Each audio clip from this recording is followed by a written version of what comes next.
ইতিহাসের এমন এক যুদ্ধের গল্প আজ আমরা বলবো, যা ছিল এক অসম শক্তির বিরুদ্ধে একদল নির্ভীক সাহাবীর বীরত্ব ও সাহসিকতার অনন্য দৃষ্টান্ত। মাত্র ৩,০০০ যোদ্ধা নিয়ে তারা সেদিন ঝাঁপিয়ে পড়েছিলেন ১,০০,০০০ রোমান সৈন্যের বিরুদ্ধে, যে রোমানদেরকে বলা হতো তৎকালীন বিশ্বের সবচেয়ে বড় ত্রাস। শুধু ১,০০,০০০ রোমান যোদ্ধা নয়, বরং মুসলিম বাহিনীকে প্রতিহত করতে সেদিন তাদের সাথে যুক্ত হয়েছিল আরো ১,০০,০০০ আরব খ্রিস্টান। গোটা বিশ্ববাসীকে হতবাক করে দিয়ে সেদিন শাহাদাতের তামান্নায় উজ্জীবিত ওই ৩,০০০ সাহাবী ঝাঁপিয়ে পড়েছিলেন এই অসম শক্তির উপর, আর সৃষ্টি করেছিলেন মানব ইতিহাসে এক বিস্ময়কর দৃষ্টান্ত। অষ্টম হিজরিতে জর্দানের মুতায় সংঘটিত এই যুদ্ধকে বলা হয় মুতার যুদ্ধ। এই যুদ্ধ ছিল ইসলামের একমাত্র যুদ্ধ যেখানে রাসূল সাল্লাল্লাহু আলাইহি সাল্লাম নির্ধারিত ৩ জন সামরিক কমান্ডারের প্রত্যেকে শহীদ হয়েছিলেন। তাদের প্রথমজন ছিলেন রাসূলের পালক পুত্র যায়েদ বিন হারিসা রাদিয়াল্লাহু তাআলা আনহু। দ্বিতীয়জন ছিলেন রাসূল সাল্লাল্লাহু আলাইহি সাল্লামের চাচাতো ভাই জাফর বিন আবু তালিব রাদিয়াল্লাহু তাআলা আনহু। আর তৃতীয়জন ছিলেন ইতিহাস বিখ্যাত সাহাবী আব্দুল্লাহ ইবনে রাওয়াহা রাদিয়াল্লাহু তাআলা আনহু। মুতা ছিল সেই রণক্ষেত্র যেখানে ইতিহাসের এক বিস্ময়কর সামরিক প্রতিভা হিসেবে আবির্ভূত হয়েছিলেন ইসলামের অজেয় সেনাপতি হযরত খালিদ বিন ওয়ালিদ রাদিয়াল্লাহু তাআলা আনহু। অসম শক্তির বিরুদ্ধে এই লড়াইয়ে মুসলিম বাহিনী যখন বিপর্যস্ত, একে একে ৩ জন কমান্ডারের মৃত্যুতে গোটা বাহিনী যখন দিশেহারা, তখন তাদের নেতৃত্বের ভার নিজের কাঁধে তুলে নেন আল ওয়ালিদের পুত্র খালিদ।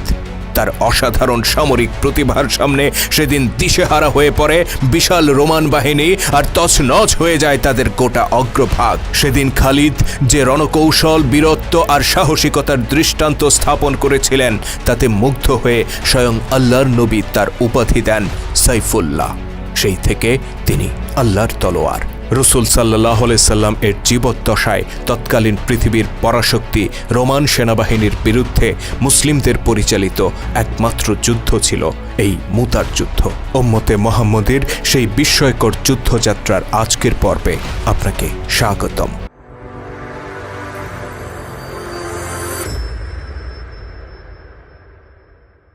অষ্টম হিজরি মোতাবেক ৬২৯ খ্রিস্টাব্দ, মক্কা বিজয়ের কয়েক মাস আগের ঘটনা। বদর, খন্দক আর খাইবার যুদ্ধে মুসলিম বাহিনীর বিজয়ের মধ্য দিয়ে আরব ভূমিতে নতুন শক্তি হিসেবে আবির্ভূত হয়েছে মদিনার ইসলাম। মধ্যপ্রাচ্যের বিভিন্ন এলাকার শাসকদের কাছে ইসলামের দাওয়াত দিয়ে দূত প্রেরণ করতে থাকেন আল্লাহ নবী হযরত মুহাম্মদ সাল্লাল্লাহু আলাইহি ওয়াসাল্লাম। এরই অংশ হিসেবে হারিস ইবনে উমাইর রাদিয়াল্লাহু তাআলা আনহুকে তিনি চিঠি সহ পাঠিয়ে দেন তৎকালীন বসরার গভর্নরের কাছে। পূর্ব রোমান সম্রাট হেরাক্লিয়াসের পক্ষ থেকে গভর্নর হিসেবে বসরার শাসক হিসেবে তখন নিযুক্ত ছিলেন গাসসান গোত্রের গোত্রপতি শুরাহবিল ইবনে আমর গাসসানি। তিনি মুহাম্মদ সাল্লাল্লাহু আলাইহি সাল্লাম এর প্রেরিত দূতকে আটক করেন এবং সামরিক নীতি লঙ্ঘন করে তাকে হত্যা করেন। এই সংবাদ মদিনার ঘরে ঘরে দাবানলের মতো ছড়িয়ে পড়ে। ক্ষোভে ফুঁসে ওঠে গোটা মদিনার মানুষ। গাসসানীদের এই ঔদ্ধত্যের জবাব দিতে রাসূল সাল্লাল্লাহু আলাইহি সাল্লাম এর নির্দেশে দ্রুত গড়ে তোলা হয় বিশাল বাহিনী। মৃত্যুপণ করে সেই বাহিনীতে যোগ দেয় ৩,০০০ যোদ্ধা। খন্দকের যুদ্ধ ব্যতীত ইতোপূর্বে কখনো এত বড় সৈন্য সমাবেশ ঘটায়নি মদিনার মুসলিমরা। উক্ত বাহিনীর প্রথম কমান্ডার হিসেবে আল্লাহ নবী দায়িত্ব প্রদান করেন তার পালক পুত্র যায়েদ বিন হারিসা রাদিয়াল্লাহু তাআলা আনহুকে। দ্বিতীয় কমান্ডার হিসেবে দায়িত্ব পান রাসূলের চাচাতো ভাই জাফর বিন আবু তালিব রাদিয়াল্লাহু তাআলা আনহু, এবং তৃতীয় কমান্ডার হিসেবে আব্দুল্লাহ ইবনে রাওয়াহা রাদিয়াল্লাহু তাআলা আনহু। অতঃপর আল্লাহ নবী বলেন, এদের প্রত্যেকে যদি শহীদ হয়ে যায়, তাহলে তোমরা নিজেদের মধ্যে আলোচনা করে পরবর্তী কমান্ডার নির্ধারণ করবে।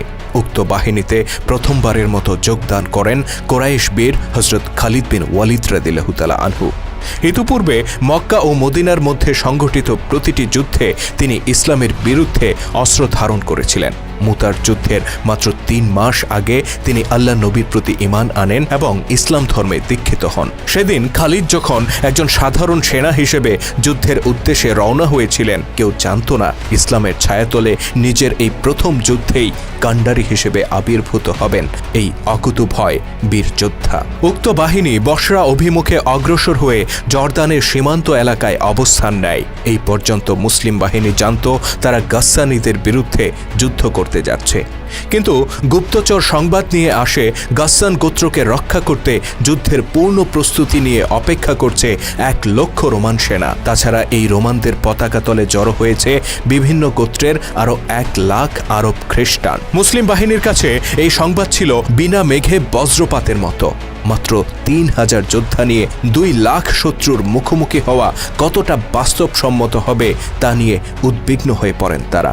বিস্মিত ও চিন্তিত মুসলিমরা 2 রাত পর্যন্ত পরামর্শ করেন, কিন্তু কোনো সমাধানে আসতে পারেন না। তাদের কেউ কেউ অভিমত ব্যক্ত করেন রাসূল সাল্লাল্লাহু আলাইহি ওয়াসাল্লামকে চিঠি দিয়ে উদ্ভূত পরিস্থিতি সম্পর্কে অবহিত করা হোক। তিনি হয়তো বাড়তি সৈন্য পাঠাবেন কিংবা অন্য কোনো নির্দেশ দিবেন। এই দুদুল্যমান অবস্থায় এগিয়ে আসেন হযরত আব্দুল্লাহ ইবনে রাওয়াহা রাদিয়াল্লাহু তাআলা আনহু, যাকে উক্ত বাহিনীর 3য় কমান্ডার হিসেবে দায়িত্ব দিয়েছেন আল্লাহর নবী। তিনি এগিয়ে এসে দৃঢ়তার সাথে বলেন, হে মুসলিমরা, আজ তোমাদের কি হয়েছে?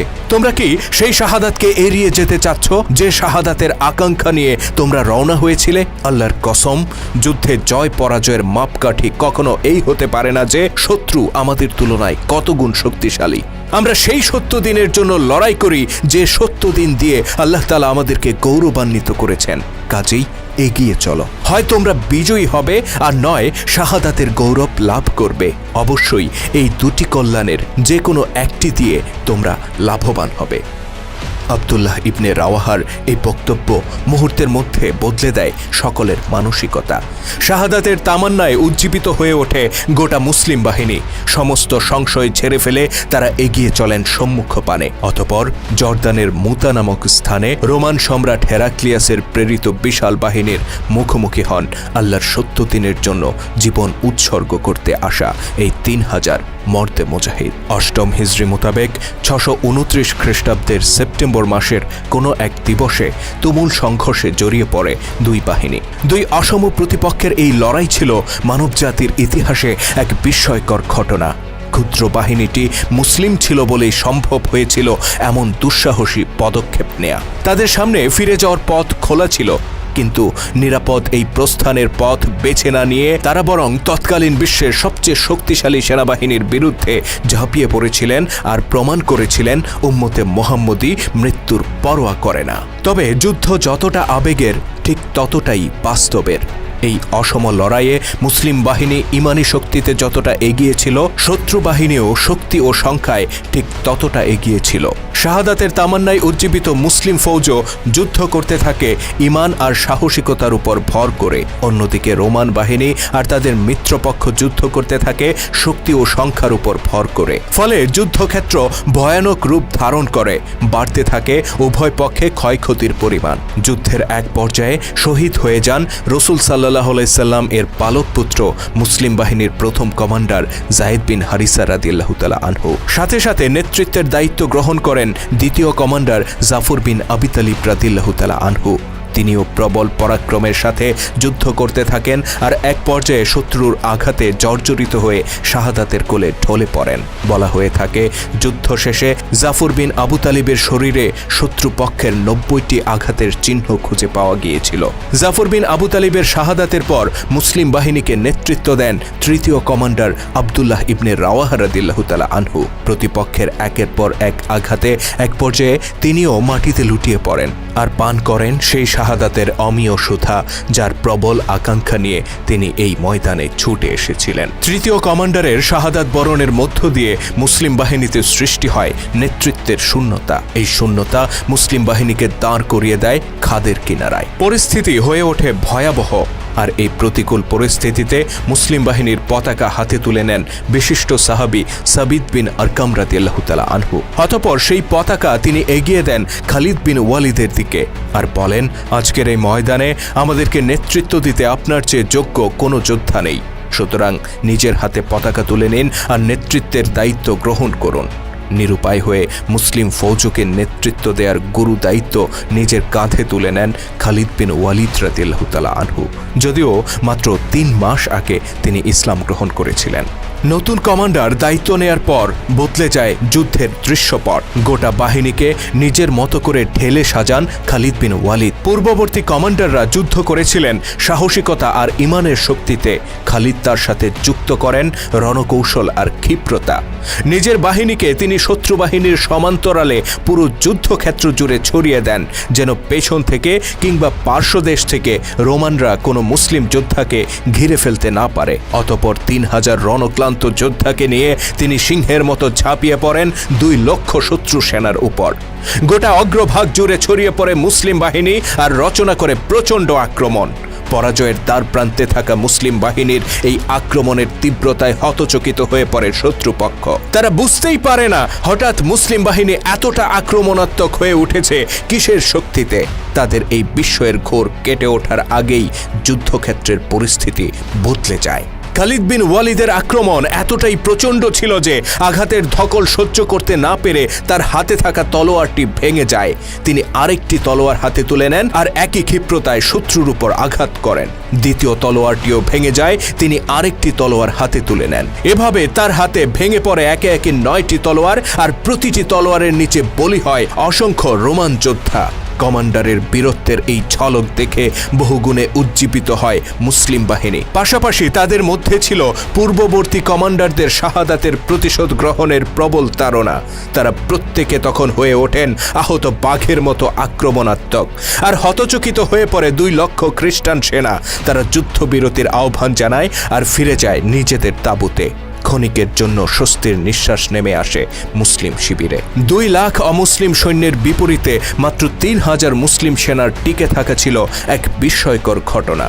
এই যুদ্ধে খালিদ বিন ওয়ালিদ রাদিয়াল্লাহু তাআলা আনহু যে বীরত্বের পরিচয় দিয়েছিলেন, ইতিহাসে তার কোনো তুলনা খুঁজে পাওয়া যায় না। মুতার যুদ্ধে 3 জন কমান্ডার সহ 12 জন মুসলিম শহীদ হয়েছিলেন। অন্যদিকে রোমান বাহিনীতে হতাহতের পরিমাণ ছিল বহুগুণ বেশি, তথাপি তারা ছিল সংখ্যায় অগণিত। যদিও সাহাবীদের প্রত্যেকে জীবন দিতে প্রস্তুত ছিলেন, কিন্তু তারা উপলব্ধি করেন কোনো কিছুর বিনিময়ে এই যুদ্ধে বিজয় অর্জন সম্ভব নয়। সার্বিক পরিস্থিতি বিবেচনা করে পরবর্তী দিনে নতুন করে যুদ্ধে না জড়িয়ে বরং তারা মদিনার পথে ফিরতি যাত্রা করেন। যদিও তারা জানতেন না যুদ্ধ অমীমাংসিত রেখে তাদের এই প্রত্যাবর্তনকে কিভাবে গ্রহণ করবেন আল্লাহর নবী। খালিদের বাহিনী যখন মদিনার প্রবেশ পথে, তখন তাদেরকে তিরস্কার করতে শুরু করে অপেক্ষমান জনতা। তারা ধিক্কারের সাথে বলে, আল্লাহর পথ থেকে তোমরা পালিয়ে এসেছ। কিন্তু নবী মুহাম্মদ সাল্লাল্লাহু আলাইহি সাল্লাম উত্তেজিত জনতাকে নিবৃত্ত করে বলেন, তারা পালিয়ে আসেনি। আল্লাহর ইচ্ছা হলে তারা আবার সেখানে যাবে।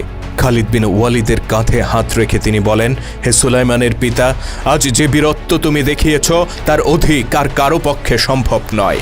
অতঃপর উপস্থিত জনতার দিকে তাকিয়ে তিনি বলেন, খালিদ হলো সাইফুল্লাহ, সে আল্লাহর তলোয়ার। মুতার যুদ্ধ ছিল এক অমীমাংসিত যুদ্ধ, কিন্তু এর ফলাফল ছিল সুদূর প্রসারী। এই যুদ্ধের ফলে মুসলিমদের বীরত্বের খ্যাতি আরবের সীমানা ছাড়িয়ে দূর দূরান্তে ছড়িয়ে পড়ে। মনে রাখতে হবে, তখন পর্যন্ত মুসলিমরা ছিল তৎকালীন পৃথিবীর সবচেয়ে পশ্চাৎপদ জাতি, আরবের এক নতুন উদীয়মান শক্তি, যারা তখনও মদিনার সীমানা পেরিয়ে খুব বেশি দূর নিজেদের প্রভাব বিস্তার করতে পারেননি। অন্যদিকে রোমানরা ছিল তৎকালীন পৃথিবীর 2 পরাশক্তির একটি।